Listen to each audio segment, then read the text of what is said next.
नमस्ते, मेरा नाम है प्रतीक्षा और आप देख रहे हैं लल्लन टॉप। करीब 3000 करोड़ के अगस्ता वेस्टलैंड हेलीकॉप्टर डील मामले में नया मोड़ आया है। पता चला है कि इस घोटाले के मुख्य आरोपी राजीव सक्सेना ने पूछताछ में कई बड़े नेताओं के नाम बताए थे।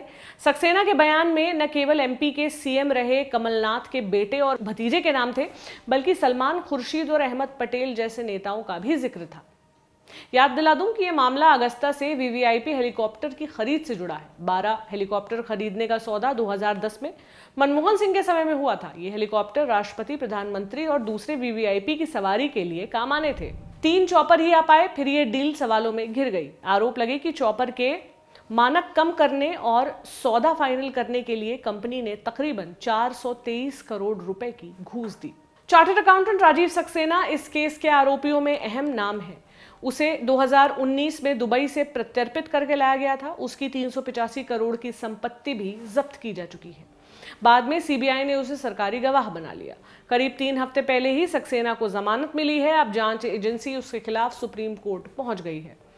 उनका कहना है कि उनका अप्रूवर का दर्जा खत्म किया जाए क्योंकि वो पूरी जानकारी नहीं दे रहे हैं। बहरहाल अब मुख्य खबर पर लौटते हैं। अंग्रेजी अखबार इंडियन एक्सप्रेस की एक रिपोर्ट में दावा किया गया है कि राजीव सक्सेना का बयान करीब 1000 पन्नों में दर्ज किया गया है। इसमें कई बड़ी और महत्वपूर्ण बातें उजागर हुई हैं। सक्सेना ने ईडी को पूछताछ के दौरान बताया कि घूस की रकम देने के लिए हवाला और फर्जी कंपनियों का जाल बुना गया था ताकि पकड़ में ना आ सके। उसका आरोप है कि उस दौरान सत्ता में बैठे नेताओं और अधिकारियों को भी इसके जरिए फायदा पहुंचाया गया था। अखबार की रिपोर्ट में बयानों और चार्जशीट के हवाले से दावा किया गया है कि अगस्ता वेस्टलैंड डील की रिश्वत 2 कंपनियों के जरिए भारत तक आती थी। एक कंपनी राजीव सक्सेना की इंटरस्टेलर टेक्नोलॉजी थी, दूसरी थी सह आरोपी क्रिस्टियन मिशेल की ग्लोबल सर्विस।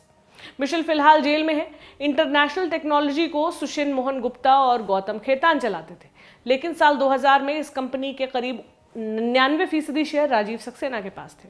सीबीआई ने जो अपनी सप्लीमेंट्री चार्जशीट दायर की थी, उसके मुताबिक अगस्ता वेस्टलैंड से इंटरस्टेलर टेक्नोलॉजी को 124 करोड़ यूरो यानी करीब 11,000 करोड़ रुपए मिले। इसमें से बड़ी रकम नेताओं और अफसरों की रिश्वत के लिए थी। क्रिस्टियन मिशेल की ग्लोबल सर्विस ने भी सक्सेना की 4 कंपनियों को करीब 9.5 लाख यूरो का भुगतान किया था।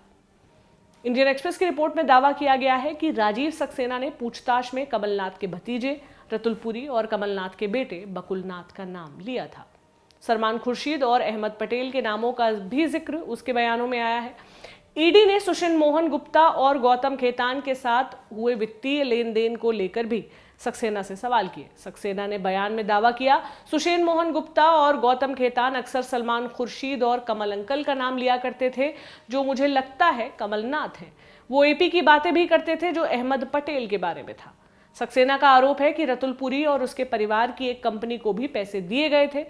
इसके अलावा बकुलनाथ की कंपनी प्रिस्टीन रिवर इन्वेस्टमेंट के लोन भी चुकाए गए थे। नेता क्या कहते हैं इन आरोपों पर? सलमान खुर्शीद ने इस केस में अपना नाम आने पर हैरानी जताई। उन्होंने कहा कि सुषेन मोहन गुप्ता के पिता देव मोहन गुप्ता उनके पारिवारिक मित्र हैं। उन्होंने आगे कहा, गुप्ता परिवार हमारे पारिवारिक मित्र हैं, उनको अच्छी तरह से जानता हूं। इसके अलावा मेरा रतुल पुरी या राजीव सक्सेना से कोई लेना देना नहीं है।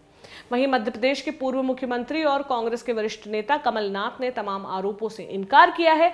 उन्होंने साफ कहा कि उनके भतीजे के कारोबारी कामकाज से उनका कोई कनेक्शन नहीं है। जहां तक उनके बेटे की बात है तो वो दुबई में रहने वाला एनआरआई है। कमलनाथ के मुताबिक उन्होंने इस बारे में अपने बेटे बकुलनाथ से बात की थी, उन आरोपों से इनकार किया और कहा कि उसके नाम पर कंपनी खोले जाने की उसे कोई जानकारी नहीं है। आपकी इस मामले पर क्या राय है? मुझे कमेंट सेक्शन में जरूर बताएं और देखते रहें लल्लन टॉप। शुक्रिया।